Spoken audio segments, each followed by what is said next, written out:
morning students. Today we are going to deal with development of financial system in India. India में financial system कैसा develop हुआ, कब से develop हुआ. So the serious thought for the strong financial system has come after launching financial planning era. Planning era start 5-year plans started when 1950 Planning Commission was established, and after that 1951 onwards first 5-year plan has been launched like that. At that time there was a serious thought given to have a strong financial system in India. Development should be there in this side. So earlier or before independence, 1947, before that there was no strong financial institution mechanism available, and even the issue institutions were not available. There was no participation of intermediate financial institutions also, and industrial sector had no access to community savings. Community में जो भी savings होते उसको industrial sector access नहीं कर सकता था. So there was no system. Then capital market was in a primitive stage, just it was about to develop. Like if you see the movie Guru, in that you can see how the capital market system has started growing. So the capital market was primitive and very shy. Next, private sector and unorganized sector played a very key role in providing liquidity. Means government was not active, so private sector and unorganized sectors, they were playing role in providing liquidity to all the industrialists or agriculturists. So we can say, or we can conclude that the whole chaotic condition prevailed in the system. Financial system was not at all regularized. Then with adoption of mixed economy, that you know that there are 3 types of economy: capitalism, socialism, mixed economy. India has opted for mixed economy. So after adoption of mixed economy system in the country, the development of financial system took a different turn. How it took a different the development of financial system, the very basic objective was to satisfy the objectives of socio-economic and political. So financial system should be such that it should have the capacity to satisfy social goals, economic goals and political goals. That was the purpose for which the financial system needs to be developed. Then government has started establishing new financial institutions for giving loans or for the development of agriculture and industries. Not only it has started establishing new financial institutions, government has taken steps for the nationalization of important financial institutions. Why nationalization is required? So that flow of finance will move in the right direction. That was the purpose for which the nationalization. So the steps taken, first is establishment of new financial institutions, and next nationalization of important financial institutions. The purpose was the flow of finance will take the right direction. That was the purpose for which the government has taken this step. So there are 12 points which we will be learning under the development of financial system in India.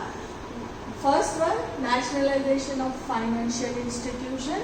Second, starting of Unit Trust of India in 1964. Then establishment of development banks. Next, institutions for financing agriculture. Next, institution for foreign trade. Institution for housing finance. Stock Holding Corporation of India Limited, mutual fund industry. Apart from UTI, mutual fund industry, how it took the growth and how the different mutual fund companies established.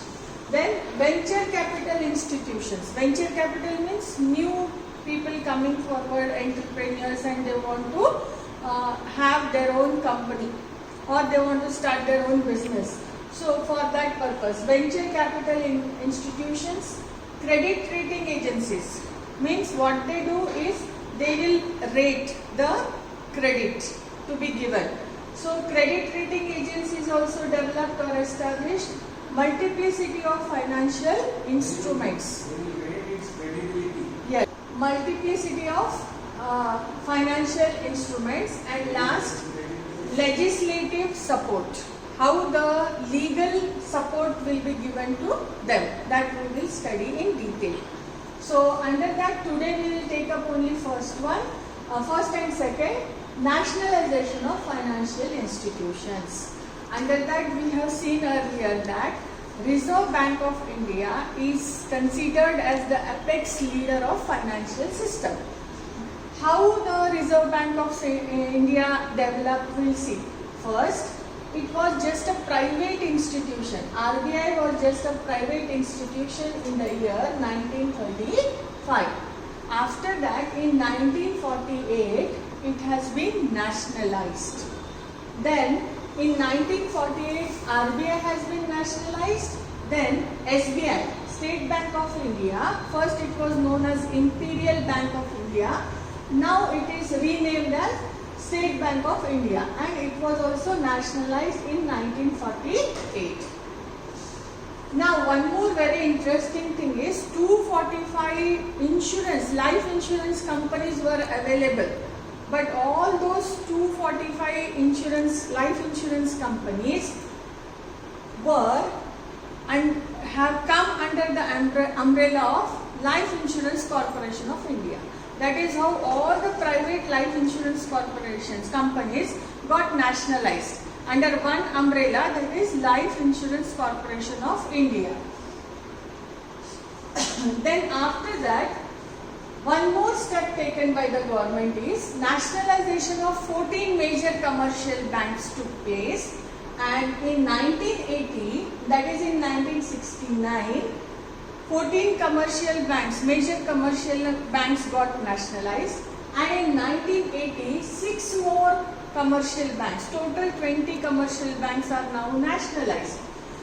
And so and one more thing, general insurance companies that were existing, all private general insurance companies which are not life insurance companies, all came under the umbrella of General Insurance Corporation of India. Yes. So that is how these are the steps taken. Nationalization of financial institutions, this is the first one. Second, starting of Unit Trust of India in 1964.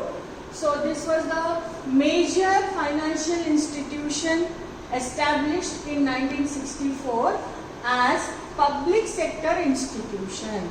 Established as public sector institution, oldest and the largest financial institution established, and it has its own statute, means rules and regulations. But in 1994, all the schemes have to be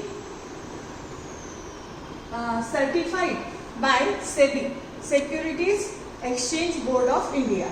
SEBI has to certify them, and then only they can introduce the schemes. They have introduced, UTI has introduced open-ended schemes, closed-ended schemes, and even they have given a facility of repurchasing of their own units. In income scheme, under that if they have issued any units, they can repurchase it from the public, but after completion of 1 year. And even the area under which they can invest their money, UTI, is corporate as well as non-corporate sector. So this is about Unit Trust of India. Remaining things we will go through in the next class. There is one more thing. The UTI has established its subsidiaries, like first one, the UTI Bank in April 1964. Then it has also established Unit Trust of India Investors Service Limited. What it will do is, it will act as a registrar for its own transactions as well as transfer agency. Any units are to be transferred, transfer also can take place under this subsidiary of UTI. And last one, the UTI Securities Exchange Limited. For exchanging their own securities, they have established one more subsidiary of UTI. With this, we have finished UTI, another second point. The remaining points we will go through in the next class.